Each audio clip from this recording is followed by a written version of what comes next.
Okay, you guys have been waiting for this. Waited ever since I started doing TMNT reviews since, well, months. I mean, honestly, I didn't think we would make it this far. So, without further ado, hello everyone, MakeMNG here, and I welcome you to the season finale review of TMNT Season 4. This is not going to be a quick episode review. Heck no to that. This one is going to be a full-fledged episode review. And it's not just more providing my thoughts on it, but I'm providing my thoughts on Season 4 in retrospect, as well as what to come for Season 5, and my top 5 episodes of the season. It's so hard to even provide my thoughts on this that it's just too much. I figure, why not end it in style? Why not give it the deluxe, the ultimate? I don't want it to just be ended quick. I just want this to be perfect. So, let us begin with our thoughts on today's episode, or rather the last episode of the season, Owari. Owari is Japanese for the end, and it takes place after the events of the most emotionally charged Requiem, and I still consider it like a two-parter for all intents and purposes. I'm going to be providing my thoughts on this episode with a summary, what I liked, disliked about, etc. And then I'm also going to be providing my thoughts on Season 4 in retrospect, as well as what to come for Season 5 and my top 5. So, let us begin. Taking place after the events of Requiem, the Turtles are now left in mourning. Splinter is dead, and Shredder is still out there.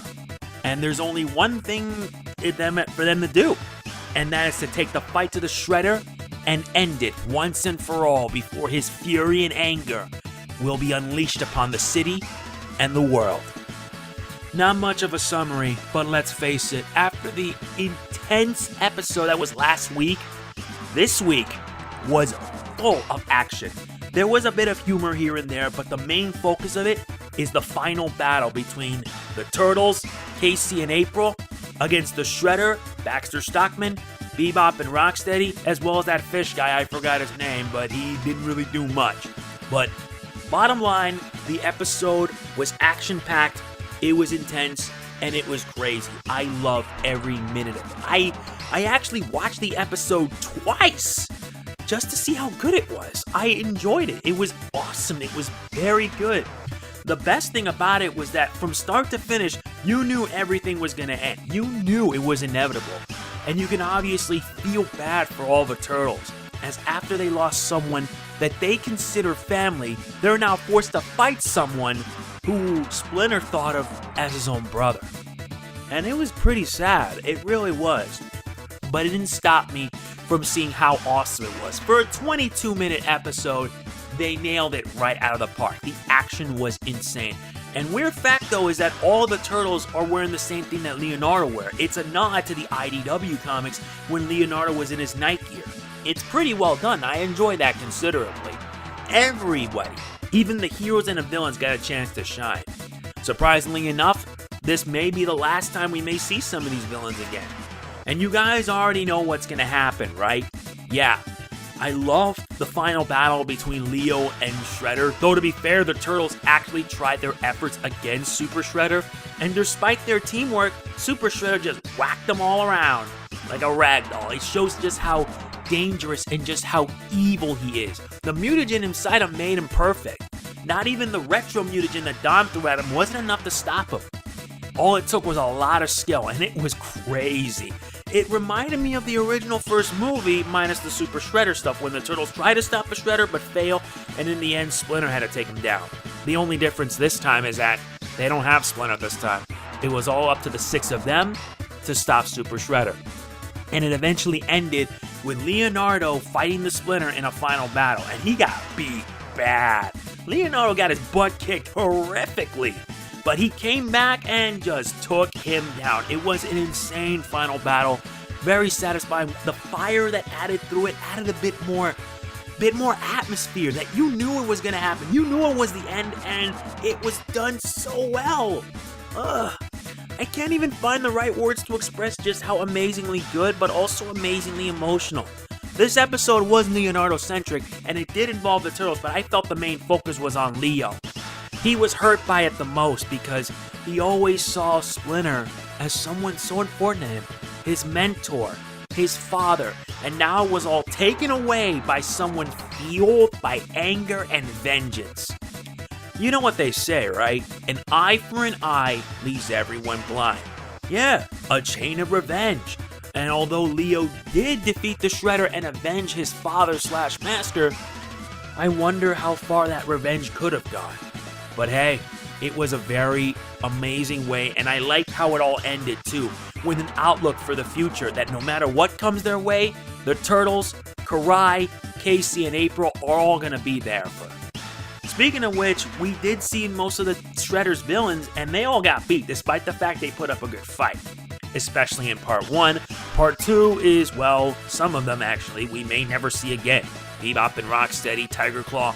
We know for a fact that Tiger Claw may return in Season 5, but we don't know for sure. All I do know is that Season 5 is going to be intense.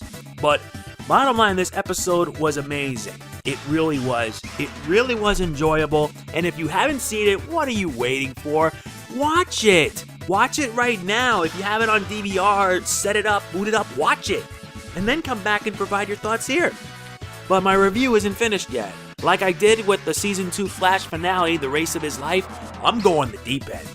Now then, before I provide my final score, I want to talk about Season 4 in retrospect. Because in retrospect, Season 4 was completely different than most of the previous seasons. For starters, we didn't get another season until 2 years after Season 3. And Season 4 started things off very differently. You guys know at the end of Season 3, the Triceratons used the invincible black hole generator to destroy the Triceratons destroy the planet Earth once and for all, just to get rid of the Krang. And the Turtles, along with Casey and April, sought help from the Fugitoid, Professor Honeycutt to be exact, voiced by the ever-awesome David Tennant. And so they travel all over the universe to seek out the 3 pieces of the black hole generator and stop the Triceratons before they destroy Earth. Truthfully, they went back in time 6 months before its destruction and then went to work on their little journey. Season 4's first half introduced a lot of new characters, whether it be the Colonel himself, or rather the Commander, Mona Lisa, which I know Raph and Mona Lisa shippers would approve. I approve of it too because I am a shipper of that. We also got the Fugitoid, like I said, portrayed by David Tennant, the Triceratons, Lord Dreg, Armagon, etc. It was good. It was crazy. It was a great way to help start off the season, which for the first half, for what it's worth, it's very nice. I really enjoyed the pacing, the action, the humor was there all over the place. Even in space, Mikey knows how to pull off the humor. And it ended in a satisfying way that it came full circle. The only difference this time is that they were able to save the world, they were able to save Earth, and the Fugitoid made the ultimate sacrifice to save everyone. I mean, will we ever see the Fugitoid again? Who really knows for certain? Who really knows? Then we lead to the second half. The second half focuses on everything back on Earth, but also the threat of Super Shredder. Even though they did save the world, their work wasn't done. And Super Shredder was the main focus of the second half of the season. The second half being with Super Shredder, or rather Shredder is still injured after getting his butt beat by Hamato Yoshi. So he suggested to implant mutagen in his body. Baxter Stockman decided to do it because he had no choice, but Tiger Claw, one of Shredder's most loyal lackeys, knew how dangerous it would be. Shredder didn't care. All Shredder cared about was wanting to destroy Splinter and the Turtles. And guess what? It turned him into a monster. And when I saw Super Shredder for the first time, I mean, good God. I never thought I would actually see Super Shredder in a cartoon, though I did in the TMNT 2 live-action movie, but this is the first time we actually see Super Shredder in action. And Super Shredder was a force to be reckoned with. The guy did not play around. He played for keeps, and the guy was the very definition of like super evil big boss sort of thing. I mean, he's also the reason why Hamato Yoshi died. Splinter died last week in last week's episode. And yeah, the series is never known to take risks. And they took a big risk exactly, and I like that. And they added on even further in the final episode when Super Shredder's hubris finally got the better of him. He got beat by Leonardo, and it was all over. Shredder is done. And we may never see Shredder again since he has been a well-known villain throughout most of the series. So I felt that a send-off for him was kind of appropriate. And kind of fitting too, since Shredder took out Splinter, Shredder would only be taken down by the one person he would never expect, the leader himself, Leonardo. So overall, Season 4, in retrospect, Season 4 was a very good season. I really liked it a lot. It had a strong start, a strong middle, and a very, very strong and emotional end. Overall, Season 4 was great, and I really enjoyed it a lot. Now it makes me want to watch the previous 3 seasons so I can get myself up to speed with everything. Which brings us to our next topic, what to come for Season 5. As you guys already are aware, Season 5 is going to be consisting of 20 episodes. Normally it would be 26, but I don't know the reason why they would reduce it to 20. Was it due to Nickelodeon or something like that? I don't really know for sure. I don't know all the answers, but what we do know is that Season 5 is going to be a very emotional and intense season. And if you don't believe me, well, let's just say this season will probably be an intense one, to say the least. Yeah, I do mean that. Season 5 is going to be intense. It's going to be 20 episodes long, and we actually got info on the first 4 episodes of the season. One of them is introducing a brand new villain. The villain is known as Cavacus. Cavacus is a new villain that they're going to be adding for Season 5 of the show. And he is voiced by one of the most recognizable voice actors ever, Mark Hamill. Yes, Luke Skywalker is going to be, or rather the voice of Luke Skywalker is going to be in this show. And we already got not 1, not 2, not 3, not 4, but 7 new episodes that we've already had. So for anybody wondering, here is a preview of said episodes. First and foremost, of course, is the Scroll of the Demi-Dragon. The Turtles believe that they have to, or rather, I'll just explain the first 4 episodes, and you guys know I'm going to be reviewing it, right? It's going to be coming. Trust me. The new season's coming next month, so I'm going to give you guys a little spoiler summary for what's yet to come for this season. The first 4 episodes consist of Scroll of the Demi-Dragon, The Forgotten Swordsman, Heart of Evil, and End Times. First is Scroll of the Demi-Dragon. The Turtles believe they have defeated most of their old enemies, but they soon discover that a new evil is rising from the ashes. This one is going to be involving Cavacus, and just from what you see right here, that is Cavacus in all its glory, all its evil, all its fury. And part of me is making me wonder what the heck Tiger Claw was thinking. Next comes the Forgotten Swordsman. Karai searches for the legendary Kuro Kabuto, claiming to be the rightful heiress of the Foot Clan, when she suddenly encounters an old rival. Who is she? We don't know for sure, but it's only making me feel more excited. After that is Heart of Evil. Donnie's grudge with Don Vizioso, who appeared in an episode of Season 4, threatens the Turtles' newest mission. Donnie, you're gonna be in more than what you bargained for, believe me. And after that is End Times. The Turtles must defeat the mighty Demi-Dragon Cavacus to prevent him from destroying the world. I don't really know for certain if Cavacus is gonna still be around, but what I do hope for is that Season 5 is going to be a better season. I want it to be good, I want it to be enjoyable, while keeping the same feel for TMNT. It's been rumored that Season 5 of TMNT, this one, will probably be the last season. I don't really know all the answers because one of my commenters said that it's not going to be the end. But by this point, I honestly feel that Season 5 should be the final season because what's left? What's left? Tell me, what is left? Shredder has already been defeated in Season 4. They've saved the world.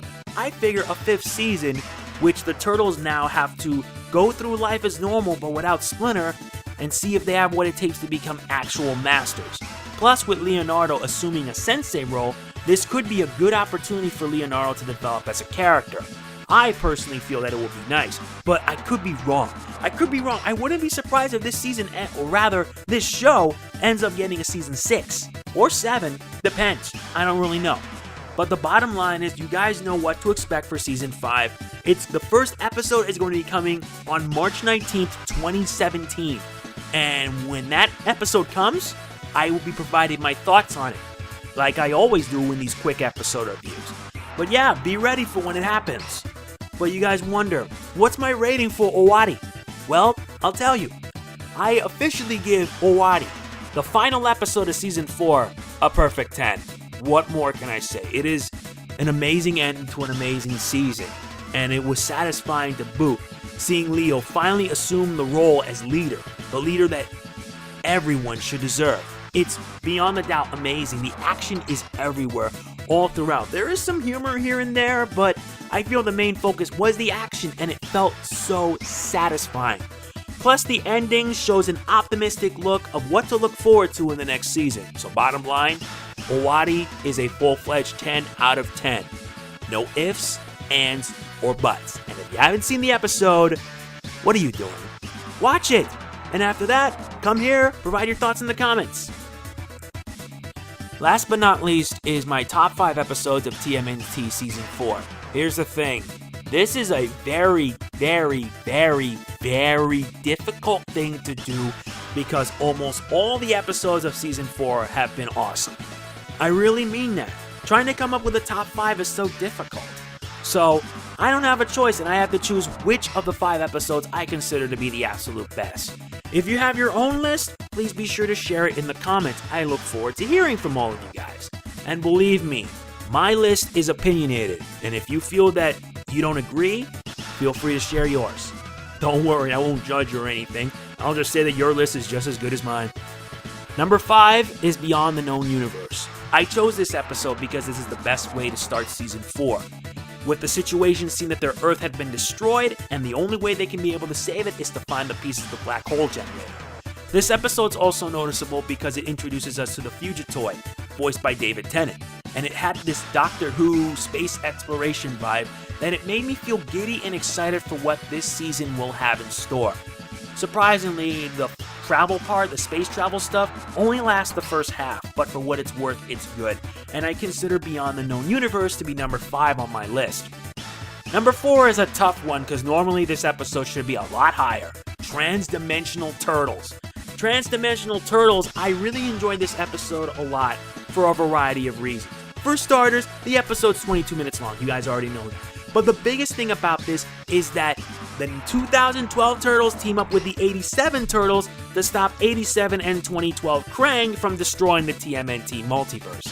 What also makes it good is having all the original voice actors from the 87 Turtles come back here, and it's nostalgic and glorious. I do mean that, nostalgic and glorious. Trying to find these words is just too much. I really mean it's too much. But what can I say? From what we've heard, that we're going to be having another crossover again in Season 5. I'm hoping, and when that happens, it's going to be glorious. But the surprising thing is that they're going to bring 87 Shredder. Although, truthfully, it will not be the same without the late James Avery. But whoever will voice 87 Shredder, I hope they do it well. I mean that. Number 3, The Super Shredder, an episode from the second half of the season. What better way to have your focus on a villain like that? We'll have an episode devoted to the Super Shredder and see just how dangerous he is. Heck, my review even had the Super Shredder boss theme from the SNES Turtles in Time game. I figured it would be appropriate. I mean, come on, Super Shredder is like a monster, a demon, a destructive force. You knew the Turtles were going to end up being in trouble, but not against something like this. It's crazy. The episode was really good, but it all had this tension all throughout because Super Shredder is going out there and he wants to massacre, he wants to destroy, he wants to defeat Splinter, and even he almost did. But we know full well that the Super Shredder is going to be a bigger threat, and being a bigger threat than he already is for the remainder of the season, it's obvious. I chose this as number 3 because it's more action and more of an emotional take because you have this feeling of dread. You worry that Super Shredder will attack, and next thing you know, he does. And that's what I liked about it. Plus, the ending left a cliffhanger and makes you wonder what would happen to Splinter. And it made me curious for what happened in the next episode. Number 2 is the mid-season finale of Season 4, Earth's Last Stand. This was basically the conclusion to the first half of the season. The Turtles arrive on Earth, but they know what the risks are. They've actually traveled now to the point where the final battles of Season 3 happen. And the Turtles, the Space Turtles, have to do what they can to save Earth and prevent the Triceratons from destroying it. All throughout, it was intense, but at least here, there was a better outcome, especially with the Fugitoid doing the unthinkable to save everyone.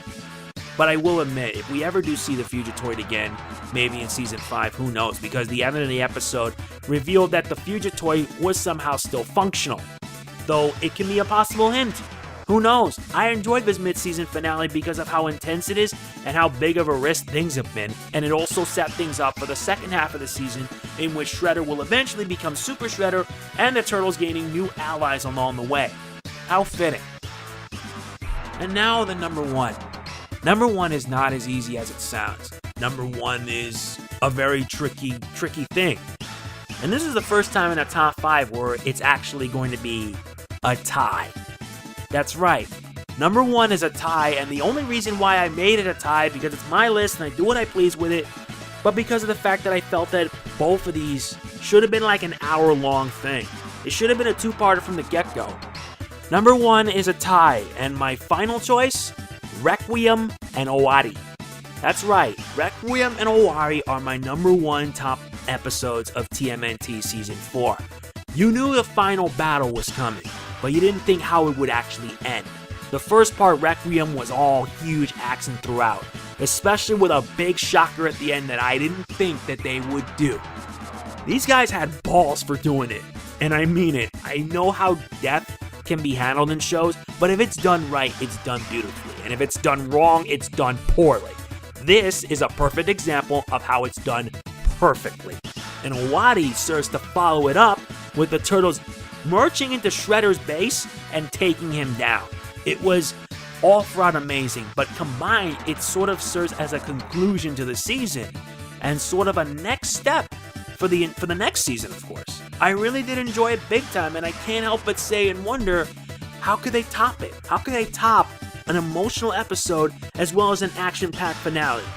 I don't really know, because these guys got a lot of guts, and I enjoyed it so much for what it is. The acting was great, the action was great, the humor was there in some instances, and a resolution so satisfying, or rather one part depressing, one part satisfying. It's sort of like a loop-de-loop, and it ended in a good note.